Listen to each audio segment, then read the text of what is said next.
collaborate. That included the Chief Justice and his staff, the Defender General, state's attorneys and sheriffs, local officials, law enforcement, and human service providers. Because we all had a role to play, an important role at that, and I knew we needed to work together to have any chance of success. It also meant appointing a special prosecutor, Zach Waite, who's here with us today, as well as having a dedicated judge for this very specific and focused initiative. I want to thank Zach and retired Judge Maley for stepping up and taking this on. The idea behind the Accountability Court was to surge resources for a 4-month period to address the court backlog of individuals with 5 or more pending cases and hold offenders accountable, while also connecting them to the services they may need to improve public safety and restore public trust. Had we not put this accountability court in place, many of these offenders would have been stuck in the persistent court backlog, where hearings might not have been scheduled for weeks and months. By moving cases quicker, we were able to create stability and consistency and have all the key players at the table in order to address the root causes, while also holding individuals accountable for their poor choices.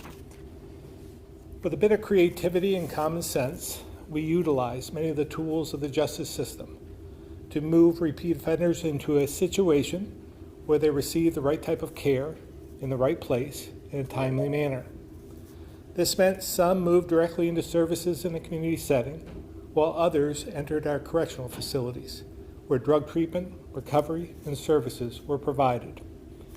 In Burlington, we've shown what's possible when we keep an open mind, put aside our egos, and dedicate a prosecutor, judge, and resources to a community every day for a short period of time, and focus on the repeat offenders and resolve their cases so accountability can happen sooner. We've heard from others across the state interested in bringing this model to their counties, and we included funds in the budget adjustment to expand the model and services so what was provided to Burlington is available to them. And after hearing from business owners and community members in Rutland, we hope to bring this now proven pilot program to Rutland County first. I'm prepared to provide the resources needed to be successful from the executive branch, but we can't do it alone. So I'm hopeful we can find a way to give Rutland the same focus and time Burlington received, so we improve their quality of life, reduce crimes, and make their downtowns safer. So with that, I'll turn it over to Special Prosecutor Zach Waite. Thank you. Thank you, Governor. And I want to say thank you to the Governor for giving me this opportunity to serve as Special Prosecutor, and to State's Attorney Michelle Donnelly for allowing me to pursue this as well. I believe 3 key aspects allowed us to be successful in the Chittenden County Accountability Court. Number 1 is that we had an abundance of court time. We had 5 days a week, a dedicated judge, Judge Maley, that was available, as was myself, 5 days a week to deal with these defendants and these cases, and to really dig down into the issues that were underpinning the behavior that was engaged in. The second key aspect was we had the resources in the AHS, in DOC, and local providers such as Howard Center and Pathways that came to the table, were in the courtroom, willing to talk with not just the attorneys, but meet with the defendants to engage with them, clinically assess them in some cases, and get them immediately engaged with services and support right then and there, either before, during, or even after the court hearing. And the third was collaboration. Collaboration and communication between all the partners, from the Department of Public Safety and VSP to the Department of Corrections to AHS, the Defense Bar, with me and the Governor's Office, all being able to talk about the issues openly and honestly, about the needs that we were facing, and what the response should be. I think those were the 3 key aspects that allowed us to be successful, and I hope those are available in Rutland, because I know they'll be successful as well. So I'll turn it over to State's Attorney Sarah George, who I worked collaboratively with, and I couldn't have done it without her.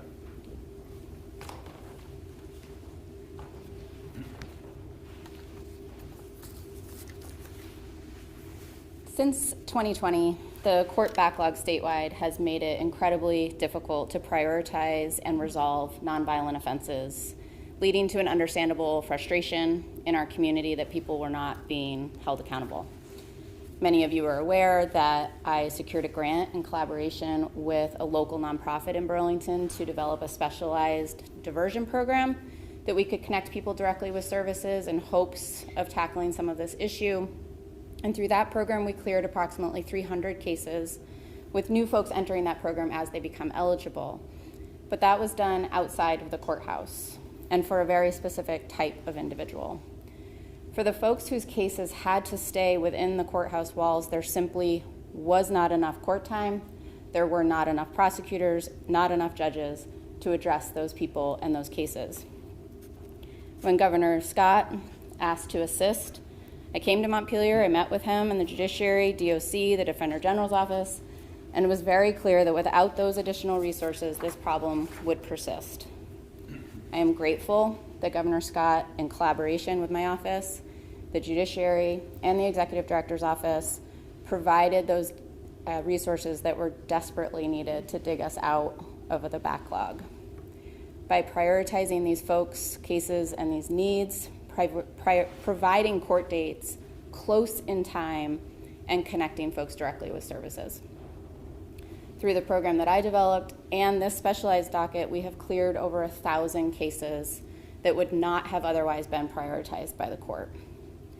I want to especially highlight the work of our admins and victim advocates in our office who adjusted fast and furiously to a rapid and significant change in their workload. With very little notice, they jumped in to process, file, and close hundreds of cases and connect with hundreds of victims to ensure that they were heard in this process. I also want to highlight how grateful I am for the close collaboration with DSA Waite, who was a seamless and welcome addition to our team, and how grateful I am for the sacrifice of State's Attorney Donnelly, who really graciously lent Zach to us, likely at some, hopefully short-term cost to her own office, understanding that we all are in this together. This sacrifice gave our office the relief that we needed to focus on violent crimes, including homicide-related offenses, to which we have resolved a significant number through trials and plea negotiations. This has put us in a better position moving forward to address all criminal behavior in our community in a timely manner, hold folks accountable, connect them to services, and address the needs of the victims. This includes a new sort of specially tailored version of the governor's docket within our own docket with our own resources. And our first day was this past Friday, and we had a very successful start. We would not have been able to do that prior to this docket happening. Finally, I want to be really clear as this conversation goes statewide that every community is going to be different with very different needs and different barriers. But I cannot stress enough that most counties in our state will not be able to dig themselves out of our statewide backlog without everyone's help and very creative solutions and close collaboration between all invested agencies to get it done. Thank you. I'm going to turn it over now to Executive Director Tim Lueders-Dumont. Thank you, Sarah. Tim Lueders-Dumont, Executive Director of the Department of State's Attorneys and Sheriffs. Get the bag clean up, so it's everything's really been said. I wanted to call out a couple important pieces, and mostly the collaboration that was shown here across. And I'm going to give the legislative branch their due course because we're in this people's house. We've been having this conversation for years, and with the governor's incredibly helpful push to get people at the table, we were able to fundamentally shift how we do court operations.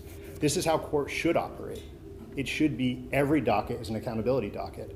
And you can't do it 1 day a week or 2 days a week. People in our community expect accountability to be a 7-day effort. Our department is on call 365, 24/7 with law enforcement because that's what hits our courts on Monday through Friday. So we are hopeful that this does not become siloed or become a fossil of the past, that we talk about that pilot in Chittenden. We hope that this is a path forward. And I want to call out the incredible team And when we say AHS, we mean a whole bunch of folks, but Department of Mental Health, Department of Corrections, the Howard Center, that works seamlessly with our court system in Chittenden. If we can take some of that, some of the special sauce from Chittenden, and put it around the state and surge resources when needed, instead of building silos, I think that's the way of the future for our state. And all of this is driven by not just the community's need, the well-being of employees. When you're a state's attorney and you're dealing with 500 cases, that's not healthy. It's not good for victims who have to work with our offices. It's not good for law enforcement who want more time with their cases. So I think what we're calling for here, beyond the collaborative approach going forward, is a new way of thinking about court.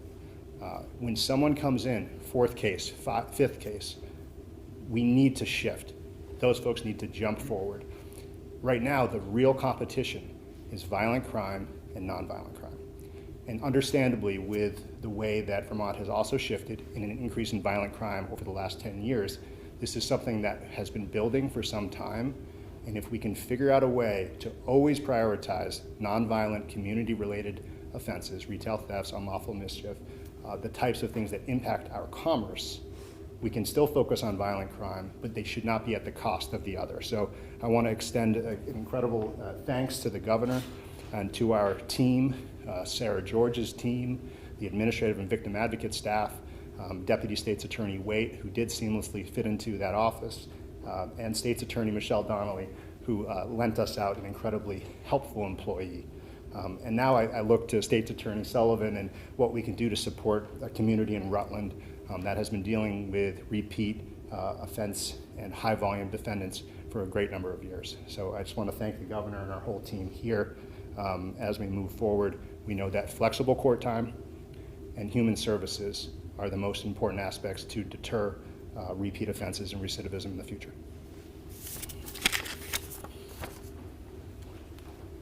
Thank you, Tim.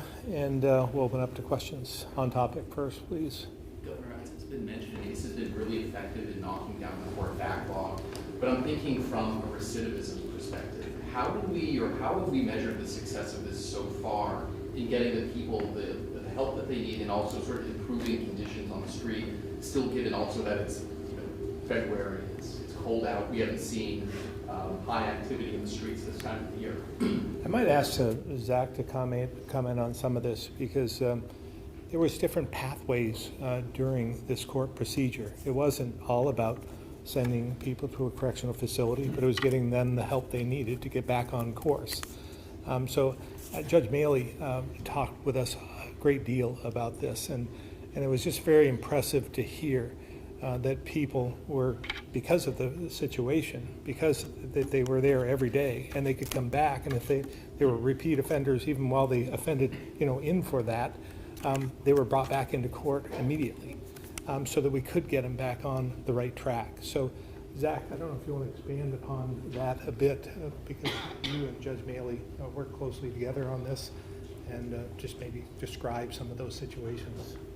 Sure. Yeah. Well, what we do in criminal court and in the justice system is really all about people. And so the definition of success is actually multifaceted. It's not just about someone is convicted after they commit a crime and then they're never back again. What we tried to focus on was, number one, can we identify the underlying issues that this person has presently that might be causing the criminal behavior, and working with not just the defense attorney, but also with Judge Maley and his experience from the bench with the human services component, we were able to identify those needs, put really a treatment plan together around them that incorporated DOC supervision in a lot of the respects. Some of the people ended up at the facility for a short term to a long term, depending on the convictions and the sentences. Some all stayed in the community, and it was about those people who were unfortunately struggling with housing instability. How can we best surge resources for them in their personal lives and connect them to services? And so I think over the long run, I think any prosecutor would tell you that at a sentencing hearing, we hope we don't see this person again. We hope we're fixing all the ills in this person's life. I don't think that's necessarily a reasonable perspective. But what we've been able to do with the Chittenden County Accountability Court is everyone who came before Judge Maley and was involved in this we really took an across-the-board approach, a holistic approach of looking at them as an individual, looking at the needs that they had, and seeing if we could put a plan together that could sustain them for the next few years. But it's ultimately up to them to really do the hard work and to continue to engage. Might ask Jenny, is there anything else you want to add to this, or any members of your team that might want to weigh in?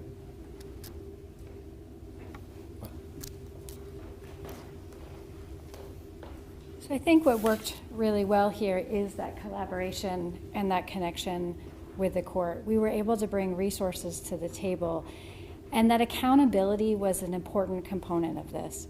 That collaboration allowed the individuals to come in to the courts repeatedly because of the flexibility that was demonstrated and that was shown.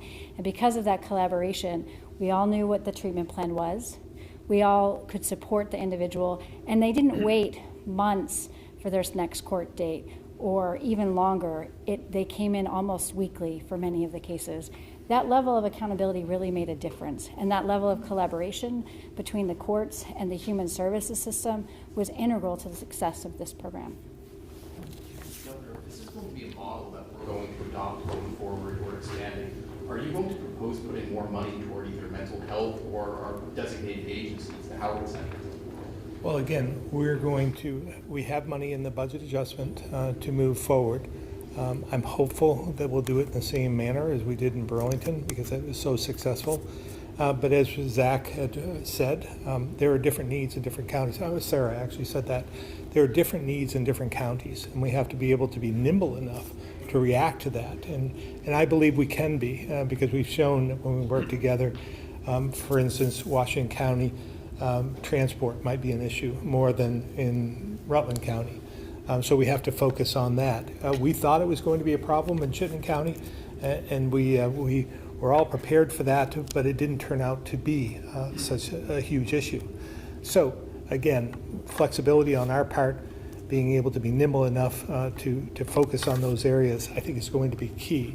And then we'll see what it brings at that point, what our needs are, and what we learn as we move forward. Because this is, one county, and all the counties, as I said before, are different. So we'll learn as we go, and then be able to backfill as needed. Why did you decide Rutland County out of everywhere in the state? Well, we saw the backlog. We know that Rutland County is in need. I might ask Ian to come up and talk about that a little bit. But we saw that they have a need, and as does Washington County. But we have to choose one place, and they were, I think, set up best, or they appear to be. But again, it all depends on how we do this, making sure that we give them the same thing that Burlington got. How much money did you guys spend on the accountability court in Burlington? I don't have, Sarah, maybe you can talk about that. Hi, good afternoon. Sarah Clark, Secretary of Administration. So the budget, the budget adjustment that just passed the Senate yesterday and we expect will be passed out of the House tomorrow contained about $350,000 for costs associated with the accountability court. That's across the judiciary, the state's attorneys and sheriffs, and the Department of Public Safety. Ian. Yeah, it'd be great to hear from Yes. S.A. Sullivan about that. Sure. So I think from my perspective, Rutland is well situated to take advantage of a surge in resources. In the last 38 months of judiciary data about clearing cases, in those 38 months, we've cleared more cases than we've filed in 28 of those months, more than any other county. So we are used to, we work hard at resolving cases in a way that's just and appropriate for the community, but there are also other community stakeholders that are ready to work with the judicial system to reach just and appropriate resolutions. From an infrastructure perspective, we also are situated just about a mile from the Marble Valley Correctional Facility, meaning that those defendants who are incarcerated pretrial are readily available to the court when a hearing is scheduled on short notice so that they can be transported. There's also a pilot effort from a sequential intercept model to address people's holistic needs who are coming before the court that's already up and running. And those are resources that, from my perspective, can be leveraged for as much time as we are given by the judiciary so that we are using every minute of court time as effectively as possible. Could you give us more details about what the court might look like? Like, will there be an assigned judge and prosecutor, and will you have certain service providers in the courtroom? Sure. So I can speak most clearly about my office's resources. I am assigning my most experienced deputy state's attorney to be wholly focused on this project.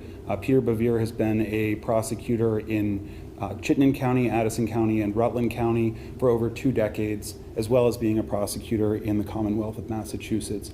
He's deeply experienced and deeply connected to his communities, and he is well situated to take this by the reins. We are offloading many, if not all, of his cases to other prosecutors in the office so that he can give this his full attention and make the most of the time we've got.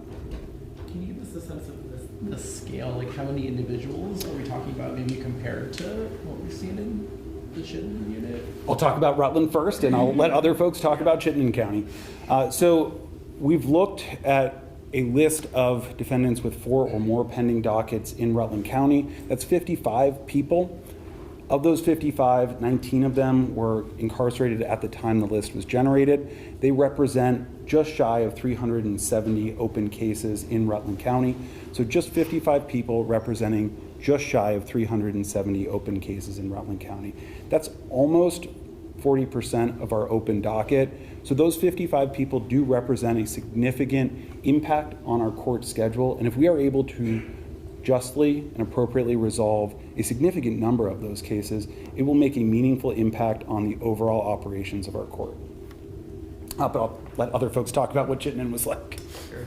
Or that, I mean, that's Sure. Yeah. I guess For the numbers for Chittenden County, we started with 103 identified defendants, of which about 28 were on warrant status, and that amounted to about 880 dockets. By February 6, we had resolved 72 defendants' matters, totaling 702 dockets. So we cleared about roughly 75-80% of the cases and defendants. And I think we left 19 on warrant status and 20 with pending dockets.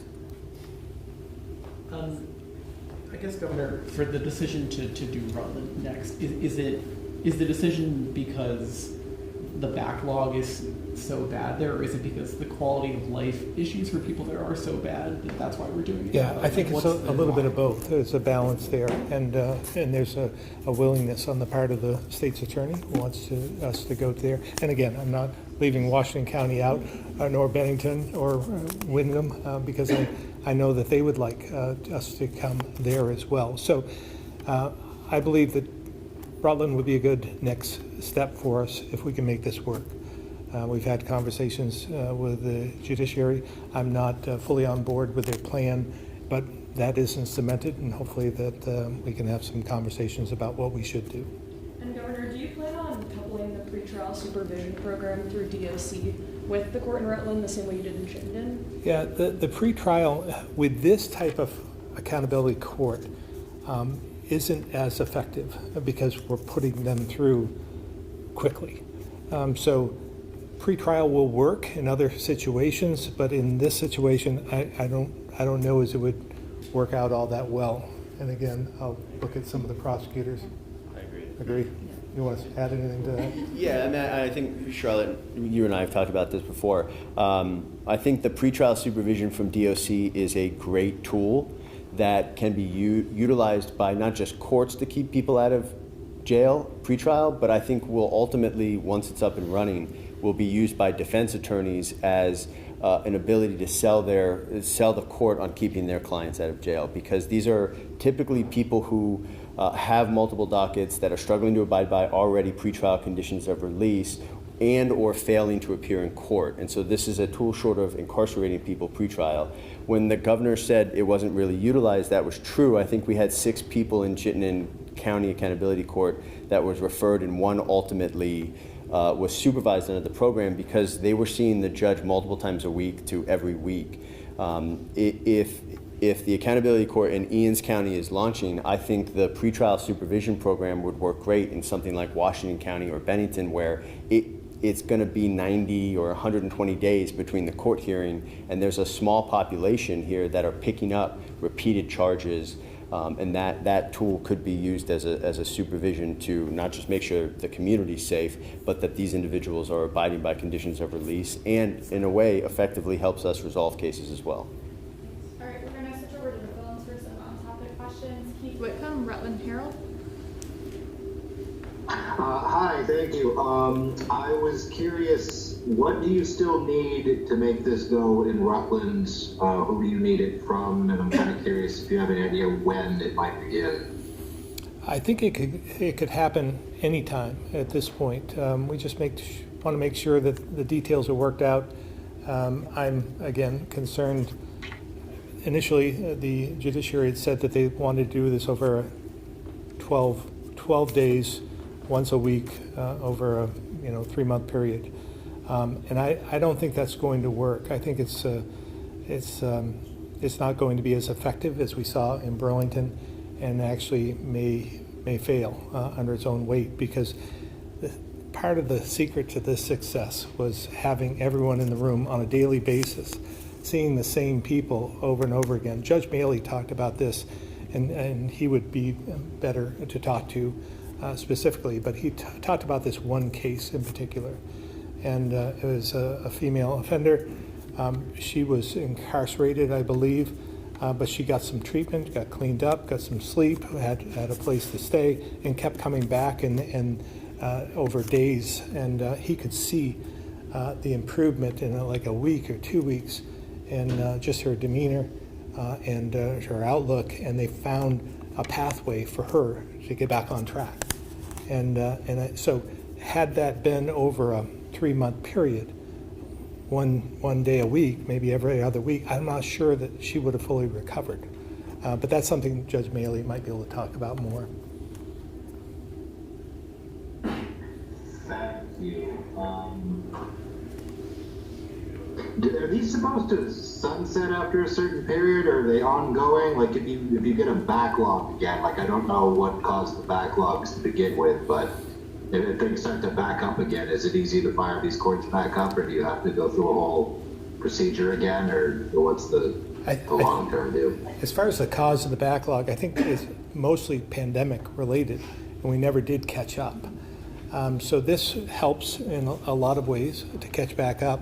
And then I'm hopeful, as we're finding in Chittenden, that we will continue to use the accountability court model, but be able to do this on maybe 1 or 2 days a week as we move forward, and be able to work the backlog if it starts to increase, be able to focus on those cases if they're causing it. So I think that this will be beneficial in the future, but having the surge first is going to be extremely helpful and effective. And I'm not sure that, again, doing this on a piecemeal basis over a few weeks in the beginning is going to work. That might work after the surge is taken care of. Thank you. All right, we'll turn it back to Governor, I know we're talking about this in the context of this budget year, but do you see this becoming, part of the system statewide at some point? I think it will take some time. These issues won't go away. There's going to be, not everyone is going to be healed in some respect. So we are going to see some repeat offenders back again through the system. So I think this could be effective in the long run as well, but we'll manage this and we'll learn from it. And if this becomes part of the system, I think all the better. Being more nimble, being reactive, I think is good for the system itself. What about money for housing? I know VPR had some good reporting a few years ago about the backlog. There was somebody that in Burlington that kept missing their court date because they were living in a tent on the waterfront. You mentioned the need for mental health and substance use treatment and that, but what about the housing? Again, we were able to help in that regard, and I'm going to look for AHS help on this one as well. But we were able to help some of the offenders who were coming through the program find some emergency shelters so that they could get in and help in that regard as well. So again, when you don't see the person, if they're released on bail, so to speak, and their court date isn't for weeks or months ahead, then they don't get the help they need. This way, we get eyes on them. We have folks from AHS in the room, and we can get them the help they need at that very moment. And so that was part of the success as well. So I think in this case, I do want to give a shout out to Pathways Vermont. The collaboration with the court and others allowed us to really look at what were the housing needs of the individuals. Oftentimes, individuals were cycling in and out of housing, and as we heard in the case that the governor talked about, they were able to go to treatment and then come back to their community and then to go to housing. One of the things that I didn't mention before is for many of the people that we worked with, several of them came to us and said they've never felt like they were seen as much as they were in this model, where it felt like the court cared, felt like the agencies cared, and that they had wraparound services. So the value of this program is really to be able to plug individuals into our existing service systems that already are on the ground and are available. And again, shout out to Pathways. They really stepped up in this model, in this community, to help us work on housing-related issues for this group of people in this accountability court. I just want to add on to that briefly, too, that although we certainly do not have enough housing options, the options that we have are complicated to get into. And for folks who are struggling with homelessness, mental health, and substance use issues, it's nearly impossible. So I would need to stress again, having somebody in the courtroom when those folks do show up, no matter when that is, which I think also goes to needing it to be 5 days a week in the beginning, anytime that they do ultimately, either on their own or through the sheriffs, but get brought to our courthouse, having somebody there that understands all of those barriers, understands all of the options and the criteria, and making those calls with them while they are in court is instrumental to getting them into those beds that are available. That is not how our system is currently designed. We tell somebody basically to get housing, and then we send them back to their tent in the woods to try to figure it out when they don't have phones. They're, again, struggling with really significant issues. So what I think was instrumental here, and we even saw it in our first day on this past Friday, is having somebody there that knows exactly what housing options they are eligible for, and making those calls with them was really key. And just one more piece of that. As we've talked about many, many times over the last few years, unless we do something about regulatory reform, we're not going to have more housing, more permanent housing, which we desperately need. And we'll continue to invest in more emergency shelters so that they can provide the wraparound services that these folks need as well. Have you seen the new polling from Let's Grow Homes, speaking of? I have not. I heard that they did do a poll and they are going to release that maybe today, but I did not see the results. I think they talked with some of our staff members, but maybe, I don't know, what did they find? Overwhelmingly shows that housing is top of mind for Vermonters. I think they use the word crisis point or breaking point. I've heard that term, yeah, crisis. I mean, many people have used that term over the last couple of years, and yet we don't treat it like the crisis it is. Otherwise, we'd be doing more regulatory reform. Why regulatory reform? Why not Airbnbs, taxing second homes? Just more money in the system isn't going to solve this problem. Most of the housing historically has been by the private sector. And if we don't provide a pathway for the private sector to develop, then we're not going to get it done. We put, over $500 million of ARPA money and so forth over the last number of years, and that has just made just a little bit of a dent. We need to make it easier, faster for people, developers to build housing that we desperately need right now. Different topic, Governor, but Can we just make sure there's no more on-topic questions first? Well, maybe just one. This is kind of bouncing off something that Keith asked earlier. I know you said a lot of the backlog was pandemic related, but I'm wondering if there are any safeguards in place or guarantees that another backlog isn't built up. Well, again, I believe that with the collaboration that we've had, more understanding, willingness to work together, I think we can, if somebody sees a backlog coming, then we can address it as it comes and make sure that we don't get in the same position we're in today. But we have to be flexible, listen to one another, and do whatever we can to reduce that backlog.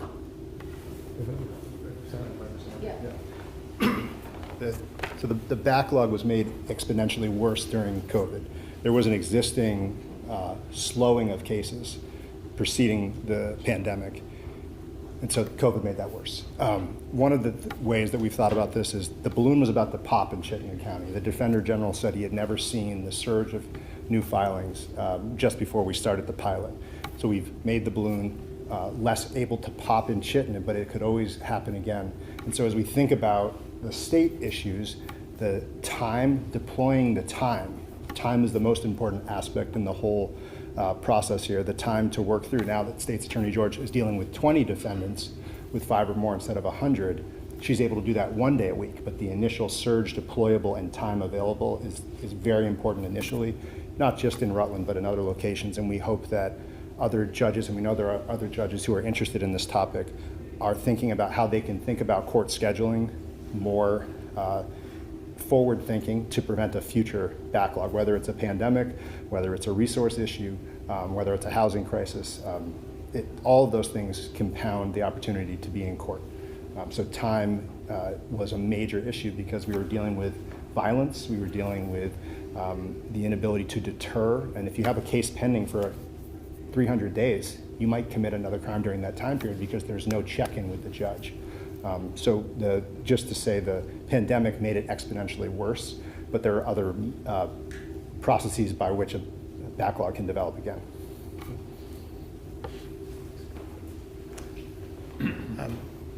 We also have 2 new Supreme Court justices that are going to be part of the court. They have a lot to say about the oversight of the judiciary in general, and they might have a fresh perspective coming in new, not being part of the system. They might have some ideas on how we work our way out of this situation. Ms. Keith. Keith, did you have any other on-topic questions? No, thank you. Okay. Okay. This is where you might want to leave. Yeah, no worries. Obviously, the president gave his State of the Union last night.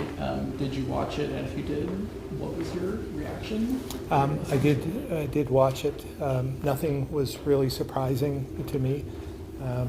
So it was more of the same of what we've been hearing for quite some time.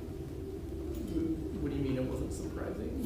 Well, I think we could all predict what he was going to talk about in terms of the economy and affordability and so forth, tariffs, all the above, the decision on that. So I think it was all predicted.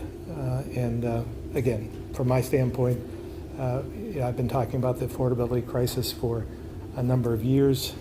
It's still here. When you talk about having, whether it's a 2% or 3% increase in the costs over a year, that's the inflation.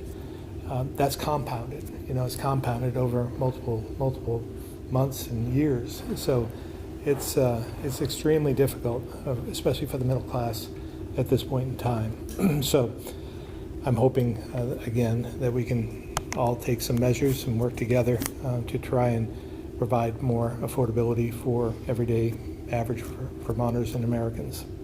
Do you feel hopeful that the president is going to tackle the affordability challenges that we see in Vermont or in the rest of the country after hearing what he said last night? I don't know as a result of what he said last night. I think those of us here in Vermont understand that we have an affordability crisis. We have a housing crisis, and healthcare is an issue as well. So it all adds to the cost of living. So I think we recognize that. It's just a question of how we attack it, and we've put some plans together, some ideas, and hopefully the legislature will follow through. Governor, you said a little more than 1 year ago that we can't live in chaos the next 4 years. nature of State of the Union addresses nowadays, where it's become pretty normalized for folks to interrupt, shout in the middle of the chamber, things like that.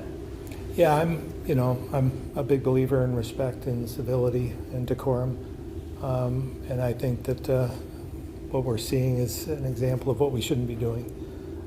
We should listen to one another and have our disagreements and work together to try and do what we can for our constituents. And I just see more polarization, more separation, fragmentation across the country, which is alarming. But going to the National Governors Association meeting last week, we had some really frank discussions with one another, both Democrats and Republicans, governors, talking about the issues that affect us. So I've got some hope that maybe we can make a difference as well. Governor, at that conference, can you give us what kind of frank discussions were you having? Did you get the chance to talk to the president about some of your concerns about affordability, and what was the dinner at the White House like? I didn't go to the dinner at the White House. I went to the business meeting on Friday, and that was after he came to the conclusion that everyone would be invited. So that happened the night before. So I wasn't really sure at that point whether I was going or not. It was all predicated on inviting two more people, which they were. We didn't. There wasn't a lot of time for questions at the White House, although I did get to meet a couple of the cabinet members I hadn't met before, which was helpful, and at least put a name with a face, and we had some small talk, and hopefully we can work together in the future. So that was effective, but the president went on and kind of like a State of the Union address, addressed us, and then he got word about the tariffs, and everything came to an abrupt end, and he went to prepare for what he was going to say to the press. In her response after the speech, your colleague in Virginia criticized how the president has been putting his name and banners with his face on buildings in D.C. What do you make of the fact that the president has been doing that, and would you condemn the fact that he's done that?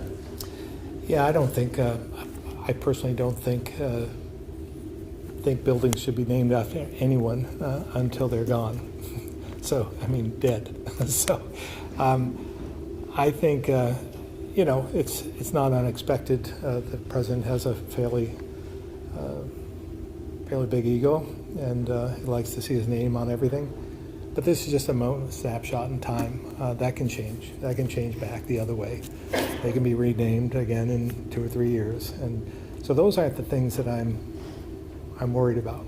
I worry more about our relationship with other countries, but specifically Canada.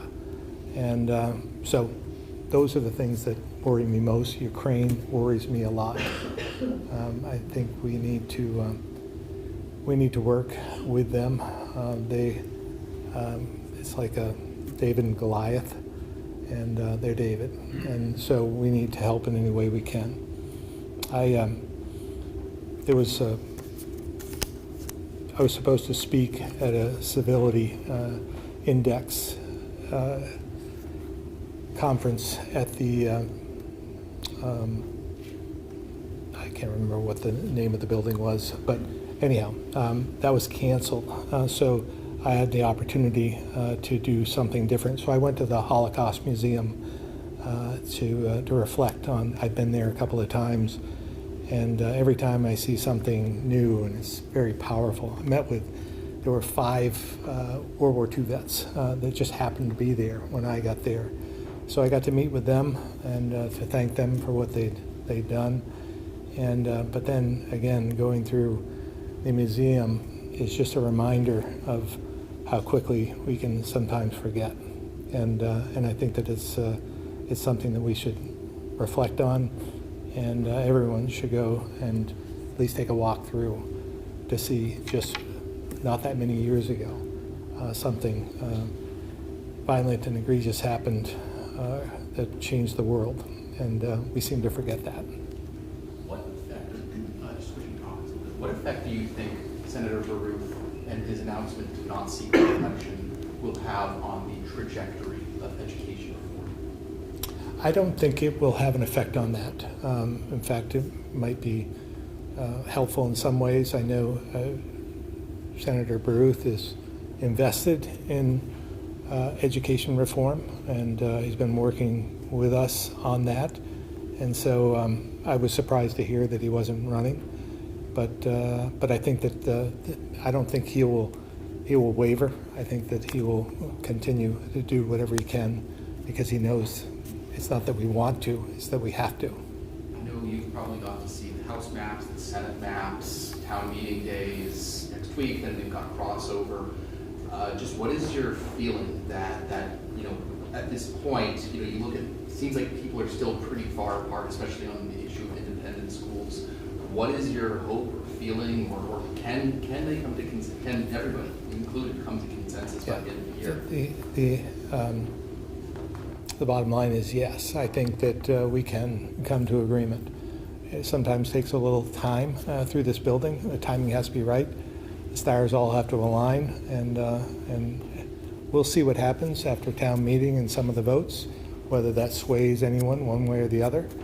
But I have a feeling that there's going to be a awakening in some respects after town meeting day. But again, we'll see who votes for what. You can hope for the buy down. Why not do a buy down? Let voters see the increase. Because that's just putting innocent people, the victims in some respect, punishing them, the taxpayers. And that's why I can't let this go. I know that's been suggested, that we have to make it worse before it gets better, but I'm not sure it can get any worse than it is today, even with the help that we're trying to provide for taxpayers, the relief we're trying to provide. I'm not sure that's enough. I mean, even then, there's going to be, in some cases, a significant increase in property taxes as a result. So I'm sure from their vantage point, it's not enough. Just to get a little more specific here, I mean, we know that and from the preliminary reporting that education spending is a little less than what was predicted in December, but we're still going to see an increase. How do you feel about this and what boards have reported and warned? Well, again, when I first came into office, I thought 2 or 3% was a lot. And, because a potential buy down won't come until the end of the session, I mean, taxpayers just aren't going to be able to calculate the exact their property taxes, Well, I'm not sure about that. I mean, in fact, I have it right here.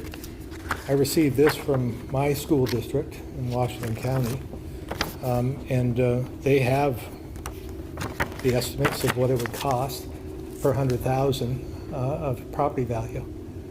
So I can figure out pretty quickly what impact it would have on me, and I think others can as well. So need to do their homework and figure out what that will mean to them. Are you planning on voting for your school budget? At this point, because of the whole county increase, my town, not so bad, but the other counties are significant. Some, it's like $250 per 100,000 of increase based on their projections. So at this point, I will be voting no. Would you encourage other voters around the state to vote no? I'm encouraging other voters to do their homework and make that decision themselves. And after the Supreme Court ruling last week on Trump's tariffs, what's been your reaction to that ruling, and do you think it's promising for Vermont's relationship with Canada? Yeah, well, I've never been in favor of the tariffs. I've spoken about that a number of times in this room. So again, it wasn't a surprise to me that they ruled in the way they did. What happens now, I'm not sure, because it appears that he's found another way to increase tariffs. So again, that's not good for our relationship with Canada or any other countries for that matter. Governor, just a different topic here. Write-in candidate for Rutland City Mayor Tom Dunn, who says that you have endorsed his case. I have. Is this true? Can you tell us why? I've known Tom for a couple of decades, worked with him on a number of different initiatives, both at his time with Brock, with his time with the Chamber, even before all of that. So I think he's the right person at the right time for this position.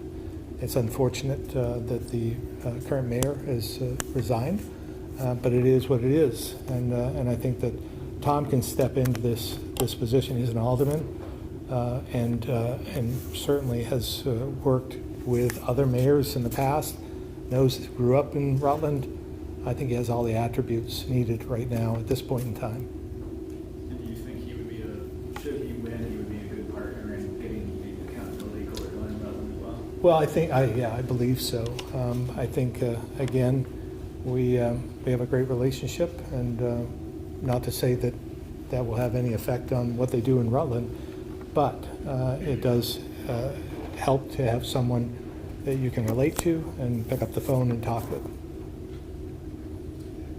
not sure if I see Secretary Flynn, but I know that Vermont provided a little bit of assistance to Massachusetts, Rhode Island. If we could know a little bit more details of that assistance. I can give you the highlights, and then Joe can talk about it. But we did send down a number of trucks and loaders and pickups yesterday with plows to Mass, and today we sent down a few to Rhode Island to help them out. Joe? Thank you, Governor.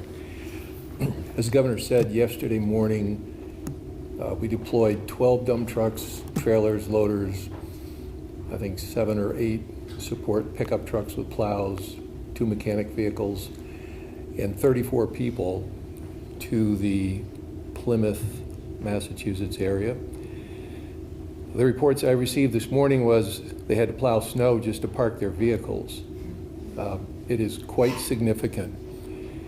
This morning we deployed a team for Cranston, Rhode Island. It consisted of 5 heavy dump trucks, trailers, loaders, I believe 5 or 6 smaller 1-ton trucks with plows, and 2 mechanics. In total, 34 people to Massachusetts and 12 people to Rhode Island. And we're prepared to, at this point, there's no specific end date. Yep. Governor, this is maybe a question for you or maybe some of the folks who spoke earlier, but do you have any update on the implementation of the Overdose Prevention Center in Burlington and where that project is at? I don't. I don't have any new information on that. No, I'm not sure that we do. All right, thank you all very much. Appreciate it.